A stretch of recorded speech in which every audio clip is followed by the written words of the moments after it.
नमस्कार, मेरा नाम है डॉक्टर रक्षित अग्रवाल। मैं हूँ एक बाल तंत्र विशेषज्ञ, kids dental centre, civil line, नीले चौक, गोंदिया का संचालक। आज के वीडियो में मैं आपको बताना चाहूँगा कि आपने बच्चों को ब्रश कैसे कराएं, कब कराएं, कितनी क्वांटिटी लेके कराएं। तो सबसे पहले चालू करते हैं कि अपने बच्चों को ब्रश कब कराएं। तो शायद हमने बचपन से आज तक सुने हैं कि ब्रश हमें 2 बार करना चाहिए, पर मुझे मालूम है कि हमारी 96% ऑफ इंडियन पॉपुलेशन या उससे भी ज़्यादा सिर्फ 1 बार ब्रश करती है, वो भी सिर्फ इसीलिए क्योंकि ब्रश करना है करके। कोई भी ढंग से ब्रश नहीं करता है और बहुत ही रेयर लोग हैं जो दिन में 2 बार ब्रश करते हैं। आप एक बात हमेशा ध्यान रखिए, अगर आप मौखिक आरोग्य अच्छा रखना चाहते हैं, आप डेंटल प्रॉब्लम से बचना चाहते हैं, आप सड़न से बचना चाहते हैं, तो आपको बहुत ज़्यादा ज़रूरी है कि आप रात को ब्रश करें। सोने से पहले अगर आप ब्रश नहीं करते तो सड़न बढ़ जाती है, खाना फंसा हुआ रह जाता है, दिन भर हमने जो खाई पी है वो खाना जमा रह जाता है और वो सड़न कॉज करता है। तो सबसे पहले आपको ये बात याद रखना है कि दिन में 2 बार ब्रशिंग बहुत ज़्यादा कंपलसरी है। हम जो सुबह ब्रश करते हैं वो फ्रेश होने के लिए करते हैं, क्योंकि रात भर हमारा मुंह बंद रहता है, जिस वजह से वास या ख़राब बदबू आने की चांसेस रहती है। तो हमें ब्रशिंग करना इसलिए मॉर्निंग में जरूरी रहता था कि हम फ्रेश फील कर सकें। तो सबसे पहले छोटे बच्चों को ब्रश कैसे कराना है। छोटे बच्चों को दिन में 2 बार ब्रश कराना है, और ये जो ब्रशिंग टेक्निक रहती है इसको कोन्स टेक्निक बोलते हैं, जो हम छोटे बच्चों को कराना चाहिए। बच्चों को 1 बार ब्रशिंग आपको करके देना है, जो कि 6 साल तक के बच्चों के लिए रिकमेंडेड है कि पेरेंट्स बच्चों को ब्रश करके दें। तो ब्रश करने के लिए आपको बच्चे को भी ऐसा सिखाना है और आपको भी ऐसा करना है। पहले बच्चे के चेहरे के सामने एक बड़ा सर्कल बनाइए, फिर एक छोटा सर्कल बनाइए, और फिर छोटा सर्कल बनाते समय राउंड में आपके बच्चे को ब्रश कराना है। 6 साल की उम्र तक के बच्चों को राउंड ब्रश करना है, सर्कल बना के ब्रश करना है। तो आप चेहरे को 3 भाग में डिवाइड कर लीजिए, सामने का हिस्सा, राइट साइड हिस्सा, लेफ्ट साइड हिस्सा। सामने के हिस्से में आपको 10 सर्कल्स में ब्रश करना है, 1 2 3 4 5 6 7 8 9 10। इसी तरीके से लेफ्ट साइड में 1 2 3 4 5 6 7 8 9 10। इसी तरीके से राइट साइड में। इसके बाद जब ये सर्कल में तीनों हिस्से को आप ब्रश कर लेते हैं, उसके बाद दांत के इस हिस्से को ब्रश करना बहुत ज़्यादा ज़रूरी है, दांत के ऊपरी हिस्से को, क्योंकि ये हिस्सा उबड़ खाबड़ रहता है। इस हिस्से में अगर हम ब्रश करते हैं तो हम यहाँ पे फंसे हुए खाने को भी निकाल देते हैं। ये हिस्सा फ्लैट नहीं है, ये हिस्सा उबड़ खाबड़ है, तो यहाँ पे खाना हमारा फंस जाता है, चिपक जाता है। इसलिए ब्रश को इस तरीके से पलटा के इस हिस्से को, दांत के ऊपरी हिस्से को अच्छे से ब्रश करिए। इसी तरीके से ऊपर वाले दांत के इस हिस्से को भी अच्छे से ब्रश करिए। ये रही ब्रश कैसे करना है छोटे बच्चों में।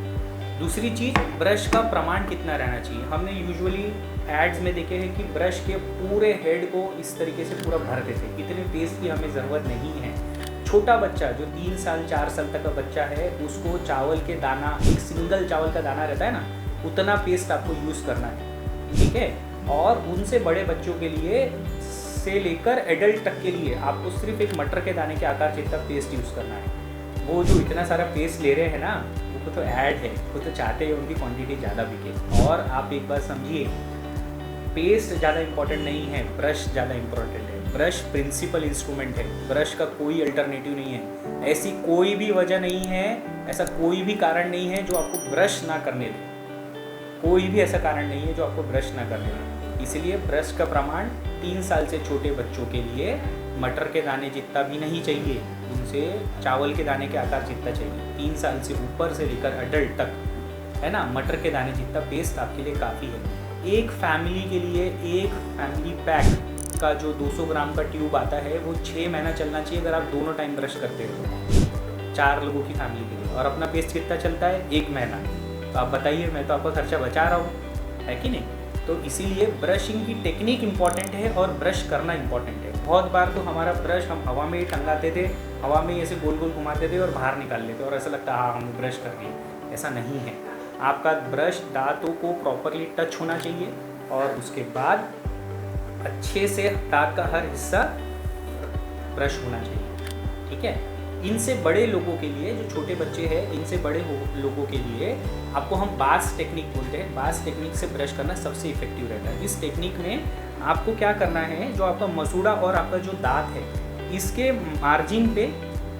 मार्जिन पे आपको ब्रश रखना है और इस तरीके से आपको ब्रशिंग करना है, ताकि दांत के और मसूड़े की जो मार्जिन है, इस मार्जिन को भी आप साफ़ कर सकें और इफ़ेक्टिव ब्रशिंग आप कर सकें। इस तरीके से आपको ब्रश करना है। और साथ ही में जैसा मैंने आपको बताया 45 डिग्री पे इसको इस तरीके से ब्रश को रखना है और इस तरीके से आपको ब्रशिंग करना है। साथ ही में जैसे मैंने बताया, ये जो उबड़ खाबड़ वाला हिस्सा है, इसको इस पर ब्रश करना जरूरी है। इसके बाद मैक्सिमम लोगों में सबसे ज़्यादा जो घान जमा हमें मिलती है वो दांत के निचले हिस्से में, नीचे वाले दांत के पिछले हिस्से में मिलती है। इस हिस्से को इस तरीके से ब्रश करना बहुत ज़्यादा आवश्यक है, क्योंकि यहाँ पे सबसे ज़्यादा घान जमा रहती है। यहाँ पे सबसे ज़्यादा घान जमा रहने का कारण है कि यहाँ पे हमारा जो लार रहता है, लार की जो इंद्रियाँ रहती है, वो इस दांत नीचे वाले दांतों के पिछले हिस्से के जीभ के जस्ट नीचे रहती है। तो यहाँ से काफ़ी सारे मिनरल्स निकलते हैं जो यहाँ पे रहे प्लाक को मोटा कर देते हैं या उसको कड़क बना देते हैं। इसीलिए पिछले हिस्से को ब्रश करना बहुत ज़्यादा जरूरी है। बहुत बार ऐसा होता है कि हम पीछे के दांतों को ब्रश नहीं कर पाते, क्योंकि यहाँ पे गाल और दांत के बीच में जगह नहीं रहती है। तो अगर आप पिछले हिस्सों को बहुत ज़्यादा अच्छे से ब्रश करना चाहते हैं तो ब्रश करते समय बाइट कर लीजिए ऐसे। इस तरीके से जब आप क्लींच कर लेते हैं तो गाल और दांत के बीच में जगह बन जाती है और आपका दांत ब्रश पीछे तक अच्छे से चला जाता है। ठीक है, तो आपको दांत पे दांत लगा के पिछले दांतों को ब्रश करना है और इसको 45 डिग्री एंगल पे ब्रश करना है। एक बहुत ही इंपॉर्टेंट सूचना, कभी भी आपका ब्रश जो है मसूड़े पे ब्रश ना घुमाएं। इसका नाम क्या है? Tooth brush. इसका नाम गम ब्रश है क्या? नहीं, इसका नाम है टूथ ब्रश।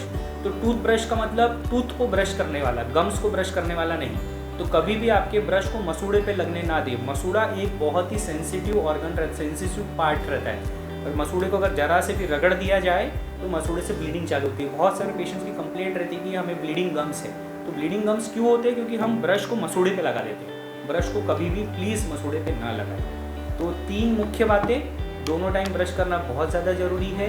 6 साल के बच्चे को आपको एक टाइम ब्रश करके देना कंपलसरी है। 6 साल से 11 साल तक के बच्चों के लिए पेरेंटल गाइडेंस में ब्रशिंग होना चाहिए, मतलब पेरेंट्स पीछे खड़े हैं और बच्चा ब्रश कर रहा है। इसी के साथ में इनसे क्वांटिटी कितनी लेना है? 3 साल से छोटे बच्चों के लिए चावल के दाने जितनी, उससे बड़े के लिए मटर के दाने जितनी, बस इतना काफ़ी है। और जैसे कि आजकल कंसेप्ट है फैमिली डाइनिंग का, मतलब साथ में एक मील हम सब साथ में देते हैं, उसी तरीके से प्लीज़ फैमिली ब्रशिंग का कंसेप्ट भी लाइए। पूरी फैमिली एक साथ मिलकर ब्रश करिए। इसमें बहुत ज़्यादा ज़रूरी है कि पेरेंट्स ब्रश करें। अगर पेरेंट्स ही ब्रश नहीं करेंगे तो बच्चा कैसे ब्रश करेगा? तो प्लीज़ पेरेंट्स आप ब्रश करना चालू करिए। जैसे कि मैंने मेरी पिछली वीडियो में बताया कि रिस्पॉन्सिबिलिटी आपको लेना है, दूसरों पर रिस्पॉन्सिबिलिटी मत थोपिए। बच्चे पर रिस्पॉन्सिबिलिटी मत थोपिए कि ये तो ब्रश ही नहीं करता। अरे आप करते हैं क्या? आप ही नहीं करेंगे तो बच्चा कैसे ब्रश करेगा? तो इसीलिए फैमिली ब्रशिंग कंसेप्ट लाइए। साथ में ये रात की ब्रशिंग पूरी फैमिली एक साथ मिलके करेगी। तो इससे आप सबको मौखिक आरोग्य भी रहेगा अच्छा, आपकी बॉन्डिंग भी अच्छी होगी और आप सब मिलके एक दूसरे का ध्यान रखना बंद करिए। Thank you. अपॉइंटमेंट बुक करने के लिए कृपया डिस्क्रिप्शन में दिए गए लिंक पर क्लिक करें और आज ही अपना अपॉइंटमेंट बुक करें।